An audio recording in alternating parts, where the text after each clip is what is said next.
नमस्कार, मैं हूं विशाल शर्मा और आप देख रहे हैं मनी सेंट्रल। ये एक ऐसा शो है जहां हम गवर्नमेंट पॉलिसीज से लेकर इकोनॉमी, शेयर बाजार और पर्सनल फाइनेंस यानी आपकी जेब से जुड़े मसलों पर बात करते हैं। इन मसलों को आसान भाषा में विस्तार से समझाने के लिए हमारे साथ मौजूद हैं हमारे सहयोगी और वरिष्ठ आर्थिक पत्रकार प्रवीण सर। सर, आपका मनी सेंट्रल में बहुत स्वागत है। Thank you Vishal. शेयर बाजारों में बीते 6 महीने भारी उतार चढ़ाव भरे रहे और इसने इन्वेस्टर्स को लाखों करोड़ रुपए का लॉस जो है बहुत कम वक्त में करा दिया।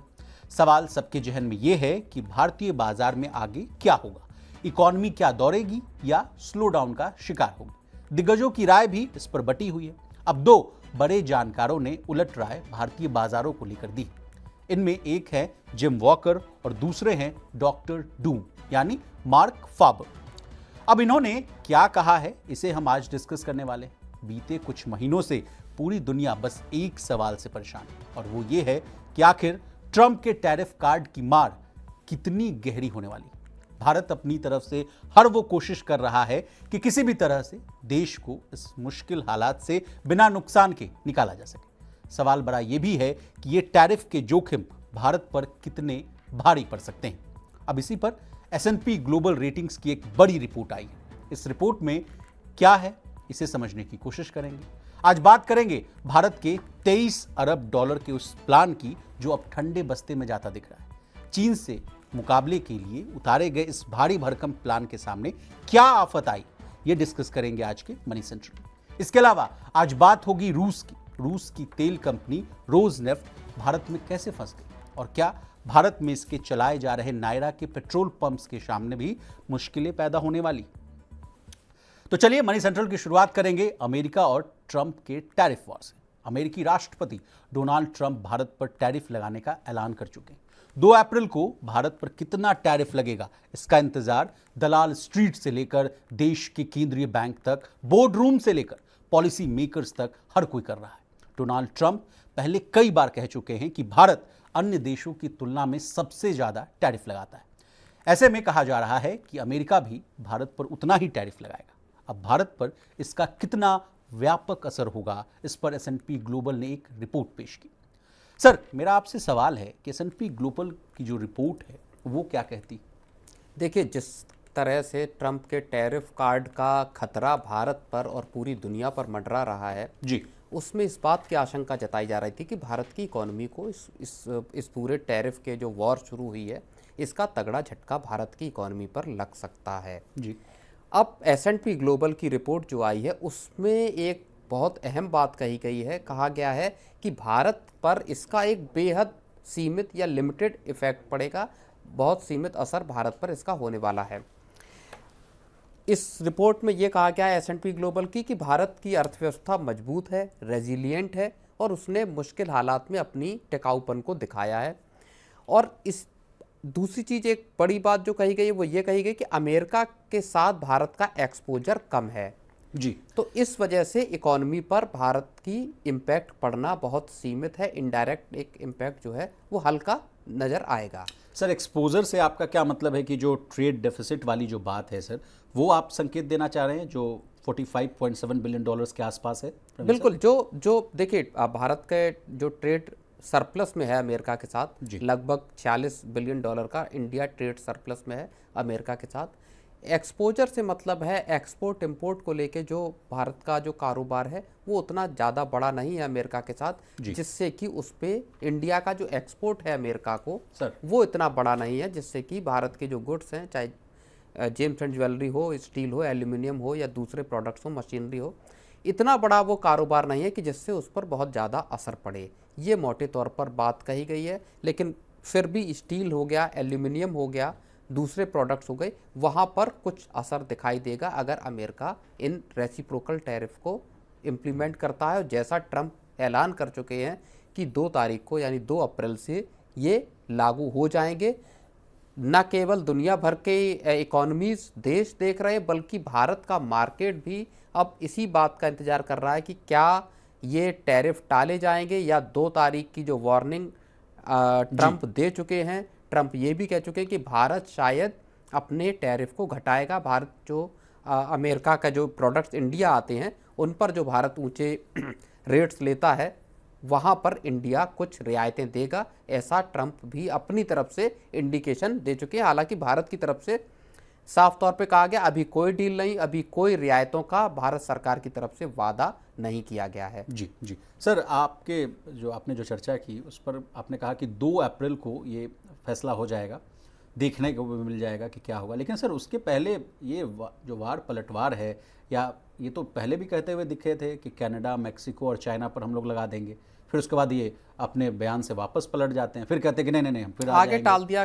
कनाडा और मेक्सिको पर जो टैरिफ लगाने की बात थी, कभी लगाना कभी हटा देना, इससे जो अनसर्टेनिटीज पैदा हो रही है, इस वजह से जो ग्लोबल इकोनॉमी में जो दिक्कतें सामने आ रही हैं, सप्लाई चेन क्राइसिस का डर आ जा रहा है, ग्लोबल मार्केट्स जो है उस तरह से रिएक्ट कर रहे हैं, इनको कैसे देखें सर? नहीं देखिए, जो लगाना और फिर हटाना फिर धमकी देना, दरअसल निगोशिएटिंग टूल कई इसमें चीज़ें हैं, 2-3 बड़ी बड़ी चीज़ें हैं। एक तो अमेरिका में अब इस बात का संशय है, भ्रम है कि क्या जो टैरिफ को लेके मेक अमेरिका ग्रेट अगेन को क्या जो नारा लेके ट्रंप आए, क्या वो वाकई फ्रूटफुल साबित होगा अमेरिकन इकोनॉमी के लिए? नहीं, ये तो मेक अमेरिका ग्रेट करते करते सर, हाल में हम ही आपसे चर्चा कर रहे थे, आ गए मेक अमेरिका अफोर्डेबल अगेन। नहीं, अफोर्डेबल अगेन वाली बात तो ठीक है फिर भी, लेकिन जो मेक अमेरिका ग्रेट अगेन का जो नारा लेके आए, क्या वो वाकई अमेरिका को ग्रेट बना पाएगा, या जो मौजूदा परिस्थितियां हैं उससे भी अमेरिका नीचे जाने वाला है? इसी वजह से अमेरिकी मार्केट्स पिछले कुछ दिनों से या एक महीने से लगातार नीचे आ रहे हैं। यही वजह है कि जो डॉलर इंडेक्स है वो जनवरी में अपने पीक पे 109 पे पहुंच गया था और वहां से 103 पर आ गया है। यही वजह है कि जो बॉन्ड यील्ड है 10 ईयर की या 2 साल की, उसमें तगड़ी गिरावट हमने पिछले कुछ टाइम में देखी है। तो ये जो पूरी की पूरी अब परिदृश्य बदल रहा है, अमेरिकन मार्केट्स में गिरावट आई, अमेरिका में कंजम्पशन को लेके स्लो डाउन की बात आने लगी है। लोग जो टैरिफ का खतरा किस तरह से अमेरिकन इकोनॉमी पे छाएगा, उस वजह से अमेरिका की क्या हालत होगी, लोगों ने पैसा खर्च करना बंद कर दिया है। जी, अमेरिकी फेड का बयान भी अगर जोड़े प्रवीण से, बिल्कुल, तो उन्होंने अपने एमपीसी में कहा वहां के कि भाई अमेरिका का जो जीडीपी ग्रोथ है 2.1% से नीचे आकर 1.7% आ जाए। हाँ, 1.8 महंगाई बढ़ने वाली है, यूएस फेड की ने तो अमेरिका में रिसेशन को लेके जितना पिछले कुछ दिनों में बातें सामने आई हैं, एक महीने से भी कम वक्त में, उतना पिछले साल 1.5 साल में सामने नहीं आई। अमेरिका में रिसेशन की बात की जाने लगी है, खतरा उस चीज का मंडराने लगा है कि क्या वाकई जो टैरिफ को की जो जंग ट्रंप शुरू कर रहे हैं, क्या वो अमेरिकन इकोनॉमी को आगे बढ़ाएगा या एक बड़े स्लो डाउन की तरफ डाल देगा, पीछे ढकेल देगा। तो दुनिया 2 तरह की आफतों से गुजर रही है, टैरिफ वॉर से, और अगर अमेरिका की इकोनॉमी स्लो डाउन में गई तो क्या दुनिया पे उसका किस तरह का असर दिखाई देगा। भारत अपने आप को रीअलाइन करने की कोशिश कर रहा है इन सब में। अगर हम भारत के हिसाब से बात को करें, भारत खुद को रीअलाइन करने की कोशिश कर रहा है। भारत इस बात की तैयारी कर रहा है कि कौन से ऐसे सामान हैं, कौन से ऐसे सेक्टर हैं जहां पर हम अमेरिका को ऐसी रियायतें दे सकते हैं जिनमें भारत की जो इंडस्ट्रीज़ हैं, जो उद्योग हैं, एमएसएमईज हैं, उन पर चोट ना पहुंचे, उनको नुकसान ना पहुंचे, और अमेरिका के साथ जो टैरिफ का जो खतरा है कि जो इंडियन एक्सपोर्ट है अमेरिका जाने वाला, उसको भी बचा लिया जाए, और अमेरिकन जो प्रोडक्ट्स हैं उनके लिए भी भारत में मार्केट बचा रहे, भारत की इंडस्ट्रीज भी बची रहे। इसके लिए सरकार डिपार्टमेंट के आधार पर, मिनिस्ट्रीज के आधार पर इनपुट लेके, एक बार जो कॉमर्स मिनिस्टर हैं पीयूष गोयल वो जा चुके हैं, बातचीत करके आ चुके हैं, और माना ये जा रहा है कि उनकी एक और विजिट जल्द ही हो सकती है अमेरिका की। जी, फार्मा सेक्टर को भी लेकर बहुत संशय है सर, कहा जा रहा है कि इसको सबसे ज़्यादा मार पड़ सकती है। इस पर अगर कुछ आप ऐड करना चाहें सर। नहीं, बिल्कुल, देखिए कई सेक्टर ऐसे हैं, फार्मा सेक्टर को आप ऐसे समझ लीजिए सबसे ज़्यादा प्रभावित हो रहा है। जो जेनरिक दवाइयाँ हैं, इंडियन जो कंपनियां हैं, ड्रग मेकर्स हैं, उनका जो जेनरिक दवाओं की बिक्री अमेरिका में सबसे ज़्यादा है। अमेरिका सबसे बड़ा बाजार है उनका। ओके, तो जाहिर तौर पर वहाँ पे प्रोडक्ट्स के तौर पर अगर हम देखें, अमेरिका खुद अपनी जो दवा फार्मा इंडस्ट्री है उसको बढ़ाने के लिए टैरिफ को लेके ऐलान कर सकता है। उसमें न केवल फार्मा है बल्कि स्टील हो गया, एल्यूमिनियम का एक्सपोर्ट हो गया, बड़े पैमाने पे है। वो एक चुनौती जाहिर तौर पर सरकार के सामने है। मौजूदा वक्त की सरकार की सबसे बड़ी चुनौती यही है कि किस तरह से जो पूरा का पूरा ट्रंप का जो हिसाब किताब है उसमें उनकी सख्ती जो है, उसमें भारत एक दोस्त के तौर पर बनकर किस तरह से चीज़ों को डाइल्यूट करता है टैरिफ के इस पूरे के पूरे वॉर को। सर चलिए आगे बढ़ते हैं। सर शेयर बाजारों के लिए ये पूरा हफ्ता शानदार रहा। लगातार 5 दिन से बाजार में तेजी रही। इतना ही नहीं, निफ्टी ने भी 4 साल की रिकॉर्ड तेजी दर्ज की है। लेकिन इस एक हफ्ते को छोड़ दें तो बीते 6 महीने बाजार के लिए बुरे रहे। इन्वेस्टर्स ने भारी भरकम पूंजी इस दौरान गंवाई भी है। अब भारतीय बाजार में क्या होगा, इकोनॉमी का क्या होगा, इसे लेकर दुनिया के 2 दिग्गज एक्सपर्ट आमने सामने आ गए। एक हैं जिम वॉकर और दूसरे हैं मार्क फाबर, जिन्हें हम डॉक्टर डूम के नाम से भी जानते हैं। सर मेरा आपसे सवाल है कि आखिर ये 2 बड़े धुरंधर जो हैं भारत को लेकर किस बात पर भिड़ गए हैं।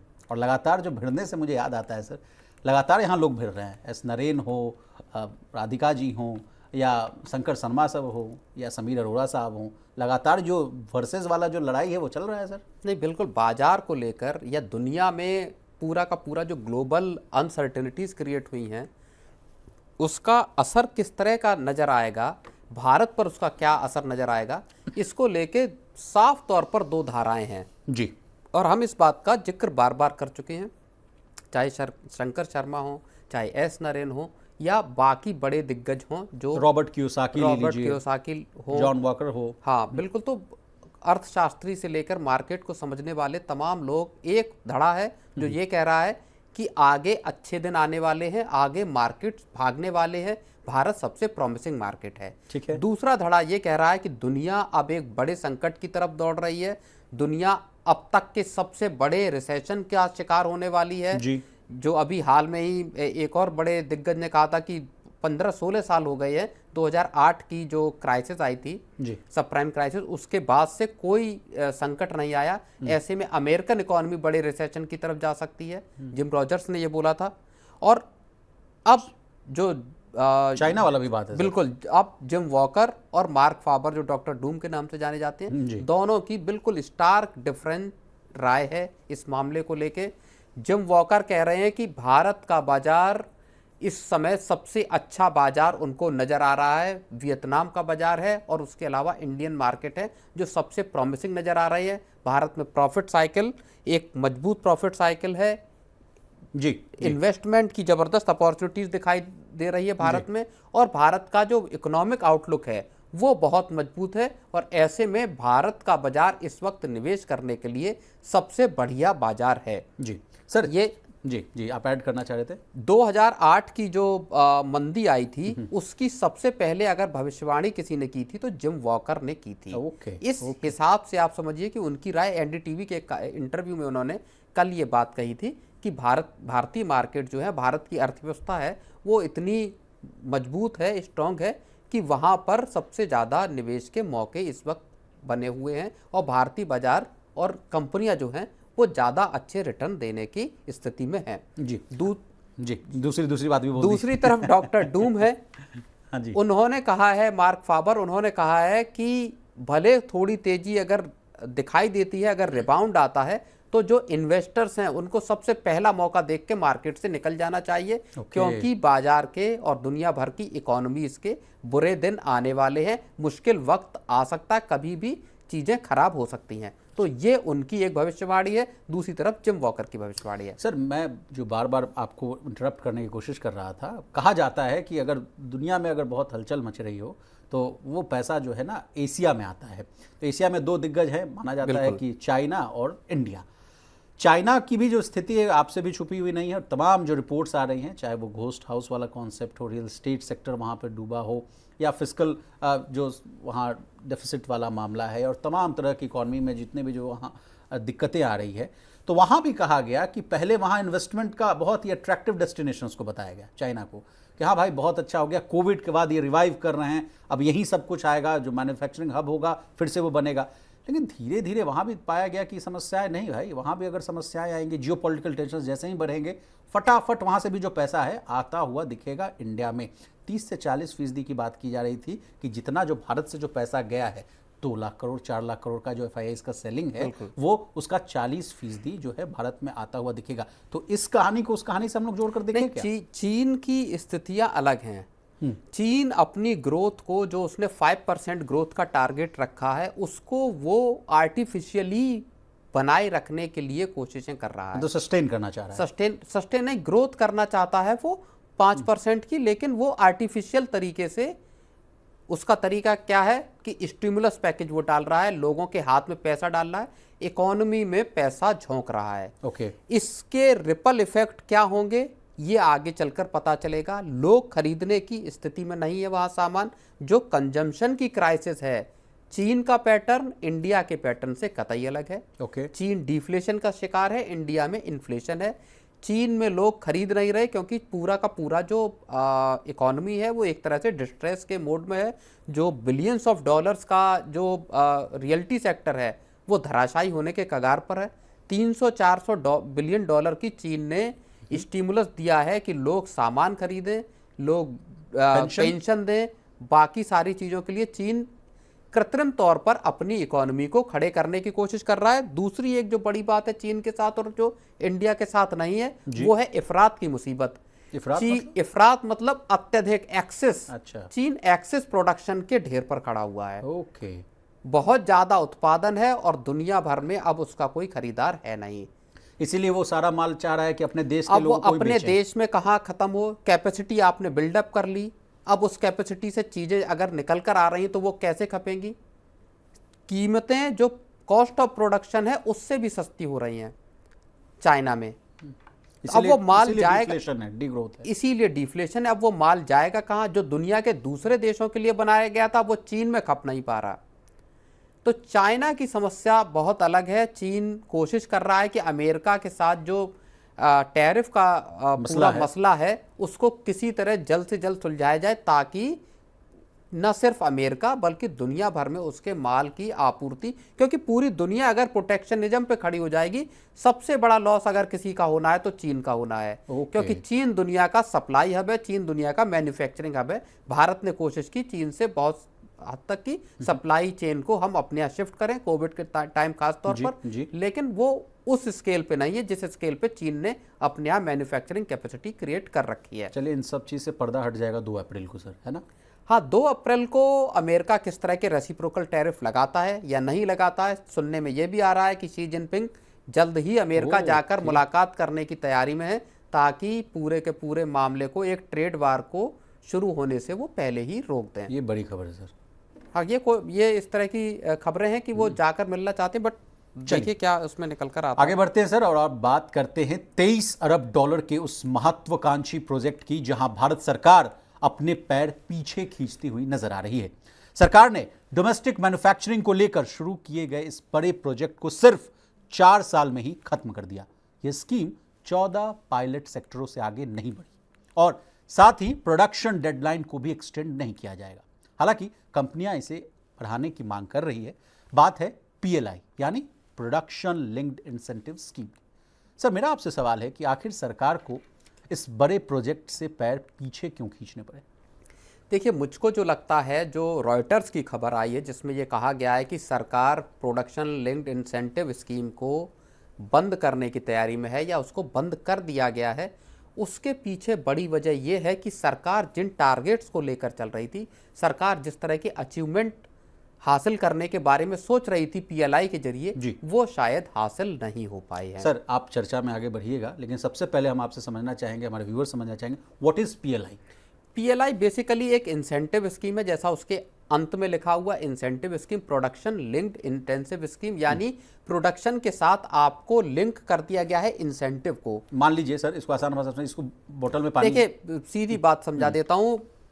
प्रोडक्शन के टारगेट्स थे कंपनियों के लिए, जिन जिन सेक्टरों के लिए, चाहे मोबाइल कंपोनेंट हो, चाहे मोबाइल मैन्युफैक्चरिंग के लिए हो, चाहे फार्मा के लिए हो, या अलग अलग इंडस्ट्रीज के लिए हो, ठीक है, उनके लिए प्रोडक्शन के टारगेट सेट थे, उनके लिए रेवेन्यू के टारगेट सेट थे। मतलब तुम इतना बनाओगे, इतना बेचोगे, इससे तुमको इतना मुनाफा होगा। हाँ, इतना एक्सपोर्ट करना है आपको, इतने का आपको रेवेन्यू जनरेट करना है, उस टर्नओवर के बेस पर आपको इतने साल के भीतर। तो वो सरकार ने जो डेडलाइन के एक्सटेंशन की बात थी वो नहीं हुआ, जो प्रोडक्शन होना चाहिए था, जो एक इंटेंडेड ऑब्जेक्टिव था कि मैन्युफैक्चरिंग की हिस्सेदारी जीडीपी में 10-25% की जाएगी, वो नहीं पहुंचा। ऐसे में सरकार ने अब मन बना लिया है कि इस स्कीम को, जो प्रोडक्शन के टारगेट्स नहीं पूरे हुए, तो सरकार ने न सिर्फ डेडलाइन को एक्सटेंड करने से मना कर दिया, बल्कि किसी नए सेक्टर में इस 23 अरब डॉलर का जो पूरा एक प्रोजेक्ट था उसको देने से हाथ अपने पीछे खींच लिए हैं। इसका पूरा मकसद, जैसा अभी हमने डिस्कस किया, चीन से सप्लाई चेन को भारत लाना, चीन का इंपोर्ट जो इंडिया में हो रहा है उसको कम करना, जो प्रोडक्ट बने वो भारत में बने, भारत से दुनिया भर में चीजें जाएं। यहाँ मतलब भारत डंपिंग यार्ड ना बने। भारत नहीं, भारत चाइना का माल यही डंप कर देता है ना सर। जैसे टॉयज थे, ठीक है, जैसे मोबाइल फोन है, एपीआई एक्यूट फार्मास्यूटिकल इंग्रेडिएंट्स, तो बिल्कुल, तो वो ये सारे जो चीजें थी, चाहे टॉयज हो, चाहे दिवाली के वो हो, लड़ियां हो या होली के हों, सारा सामान चीन से आ रहा था, कम दाम में आ रहा था, इंडिया खप रहा था। सरकार का मकसद ये था कि सारी चीज़ें भारत बने, कंपनियां चीन से भारत आएँ, यहाँ बनाए, फॉक्सकॉन हो गई या दूसरी कंपनियां हो गई, ये सारी की सारी उस जो पूरा का पूरा पीएलआई स्कीम है उसका हिस्सा है। ठीक है, लेकिन इसमें बताया ये जा रहा है कि जो रेड टेप पूरा का पूरा नौकरशाही है, उस तरह से उस स्कीम को, जो एक बड़ा महत्वाकांक्षी प्रोजेक्ट था, उसको सही तरीके से इम्प्लीमेंट नहीं किया गया और कंपनियों के डेडलाइन को एक्सटेंड करने की मांग के बावजूद, दूसरा जो इसमें सब्सिडी दी जानी थी या जो इंसेंटिव दिए जाने थे उनके पे आउट भी टाइम बाउंड मैनर में नहीं हुए। ये भी एक कंपनियों की शिकायत है, जैसा कि रॉयटर्स की रिपोर्ट में कहा गया है। एक कारण आप बता रहे हैं लाल फीताशाही, ब्यूरोक्रेसी इतनी हावी है, और दूसरा आप कारण बता रहे हैं कि भाई जो इंसेंटिव देना था, मिलना था, वो भी टाइम पर नहीं दिया गया सरकार के द्वारा, तो इसीलिए सरकार ने ये पूरा बोरिया बिस्तर जो है वो बंद कर दिया है। लेकिन सर इस आंकड़े को मैं आपसे समझना चाहूंगा। अभी आईआईटी इसमें प्रोडक्शन का जो डेटा है वो एक मैं आपको बता देता हूं। अक्टूबर 2024 तक जो पीएलआई में पार्टिसिपेट कर रही थी कंपनियां, उन्होंने 152 बिलियन के आसपास के प्रोडक्ट्स का प्रोडक्शन किया। ये जो टारगेट तय किया गया था उसका सिर्फ 37% था। माय गॉड, वेरी तो शॉकिंग इसका मतलब है कि लगभग 60-65% का टारगेट मीट नहीं हुआ। तो ये हालात को बताता है कि क्या तस्वीर है। लेकिन सर आईआईपी के आंकड़े जो अभी हम लोग हाल में डिस्कस किए थे, वो कहा गया कि 7 महीने 8 महीने के उच्चतम स्तर पर है, 5.1% के आसपास है। इसमें 14 सेक्टर शामिल हैं। अच्छा। लगभग 750 कंपनियां इसमें पार्टिसिपेट कर रही हैं। जो पीएलआई की स्कीम है, सरकार इसको 14 जो सेक्टर हैं उनसे आगे नहीं ले जाना चाहती। बहुत सारे इसी वजह से, क्योंकि जो प्रोडक्शन के टारगेट्स दिए गए थे, जो तय शुदा मकसद था पीएलआई को लेकर, संभवतः वो हासिल नहीं हुआ।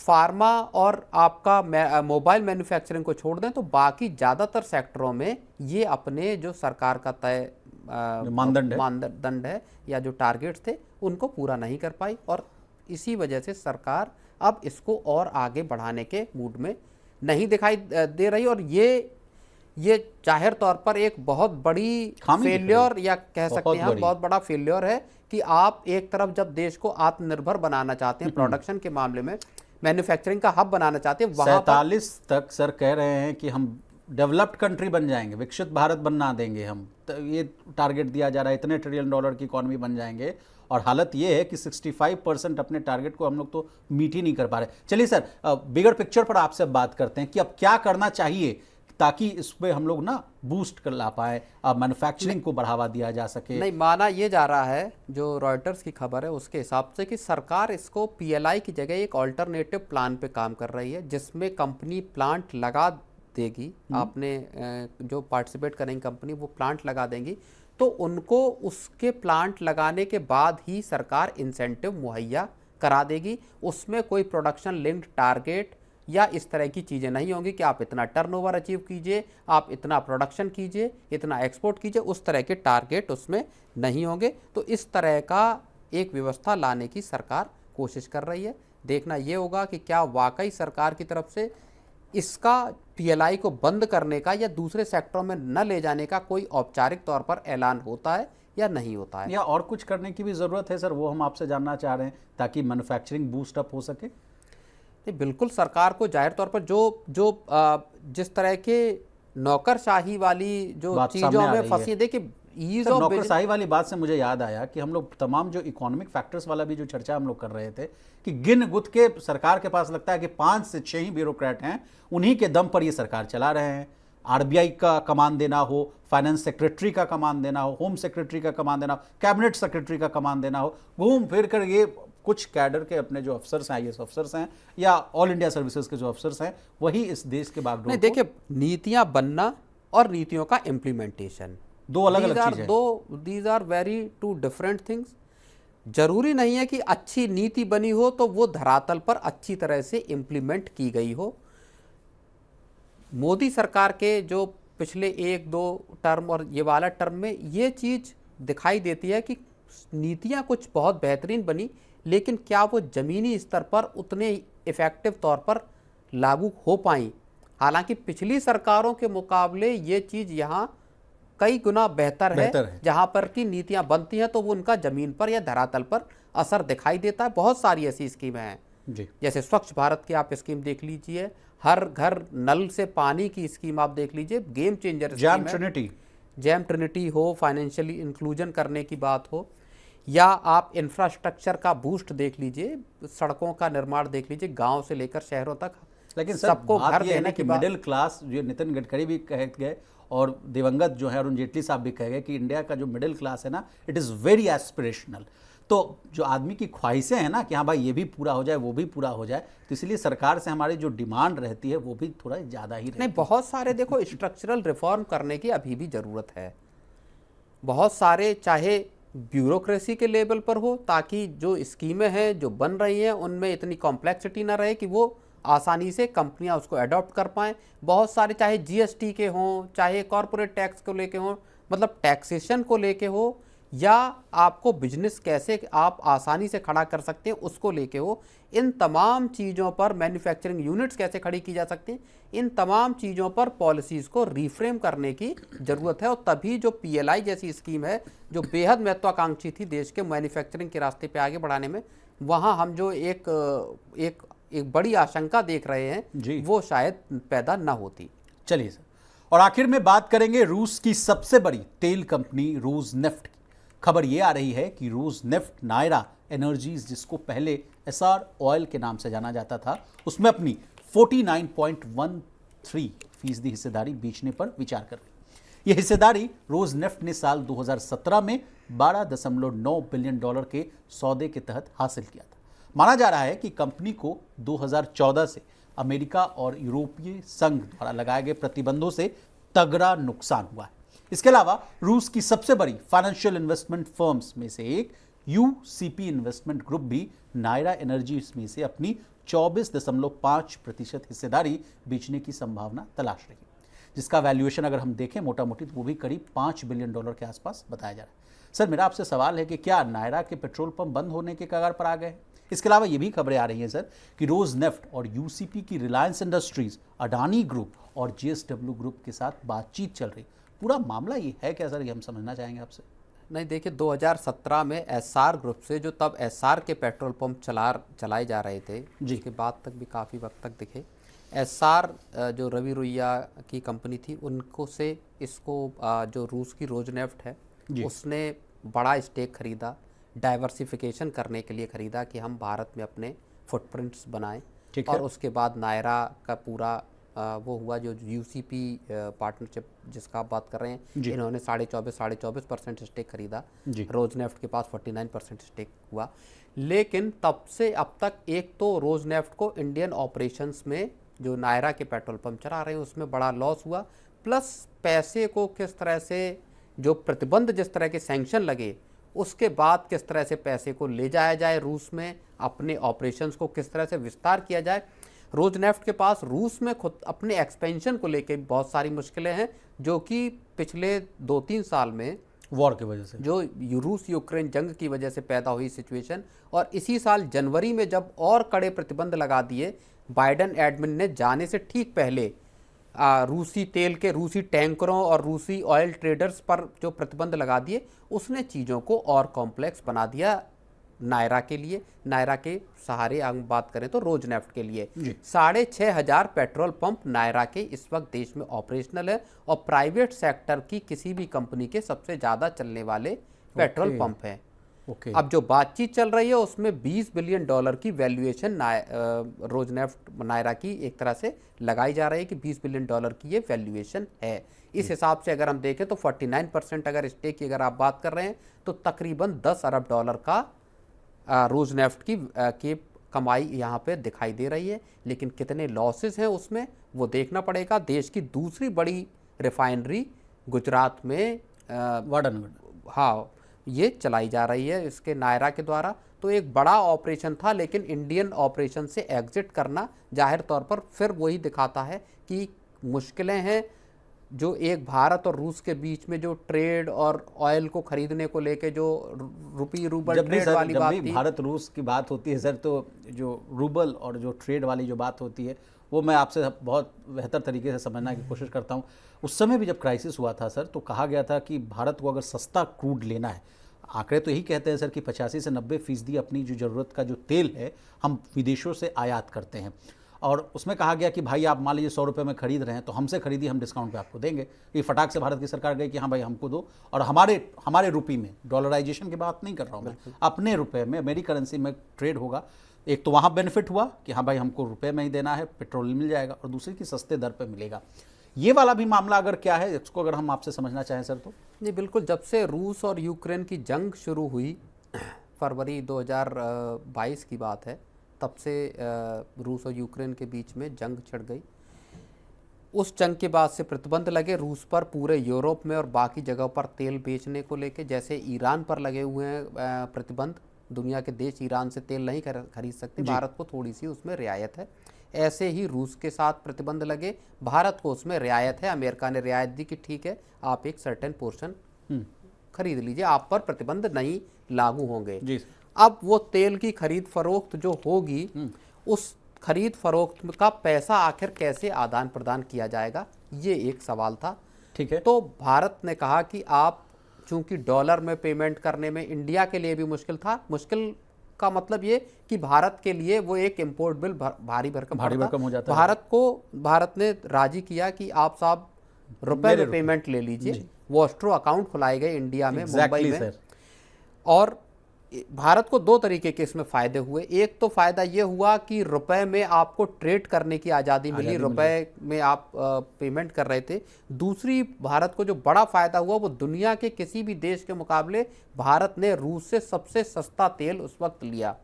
20% 25% के डिस्काउंट पर इंडिया ने यूराल क्रूड जो है वो भारी क्रूड माना जाता है, उसको लिया। रिलायंस के पास जो कैपेसिटी है जामनगर की, वो उस क्रूड को रिफाइन करने की ताकत रखती है। तो बड़े पैमाने पर तेल लिया गया। इंडिया ने अरबों डॉलर उसमें पैसा बचाया, खजाने पे को बचत हुई जी। लेकिन रूस वहां फंस गया। रूस का पेमेंट चूंकि जो होना था वो भारत ने रुपए में वहां जमा करा दिया उन ऑस्ट्रो अकाउंट्स में। ठीक है। उस अकाउंट से फिर आरबीआई के साथ रूस उस पैसे को निकालने में, मतलब निकाल भी अगर आप रहे हैं तो आप उसको यूटिलाइज कैसे करेंगे, उसको डॉलर में कन्वर्ट कैसे करेंगे, या उसके भारतीय प्रोडक्ट्स के साथ कैसे लेन देन करेंगे, इसमें पेच फंस गया कि किस तरह से आप यूज किस तरह से करेंगे। इंडिया का रूस को बहुत ज्यादा एक्सपोर्ट है नहीं, जिससे कि वो उस पेमेंट को रुपए में कर देता। ठीक ठीक। अरबों डॉलर में अगर हम उसको बात को देखें तो अरबों डॉलर उस तरह से फंस गए। उसमें बैंकों को एक और तुरंत बता देता हूं, प्लीज बताइए। बैंकों को क्विक ट्रांजैक्शन करना पड़ता था जो एक्सपोर्ट इंपोर्ट से जुड़े हुए बैंक थे। ठीक है। भारत का पहले रुपए डॉलर में कन्वर्ट होता था, फिर वो रूबल में कन्वर्ट होता था, उसके बाद बैंकों को वो मिलता था पैसा। ठीक है।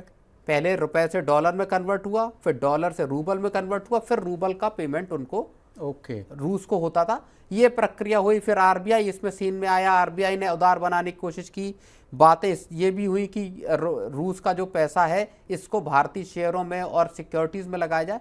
तो वो एक लंबी चौड़ी कहानी हुई। लेकिन रुपी रूबल ट्रेड को इस्टेब्लिश करने की, या रूस के साथ चीन ने भी कोशिश की कि चीन का युआन और रूबल ट्रेड हो, वो सब कहानी चल नहीं पाई। कुल मिला के ट्रेड जो है वो लेकिन अब जो कहानी बन रही है सर, वो अब उसके रिलेटेड मैं आपसे सवाल पूछना चाहूँगा। देखिए, जब भी सर बात आती है कि भाई पेट्रोल पंप वाले हड़ताल करेंगे, मेरे मन में अभी जब स्ट्रिक्ट सवाल आया सर, लंबी लंबी कतारें लग जाती हैं, गाड़ी घोड़ा जितना कहिए सबका लाइन लग जाएगा।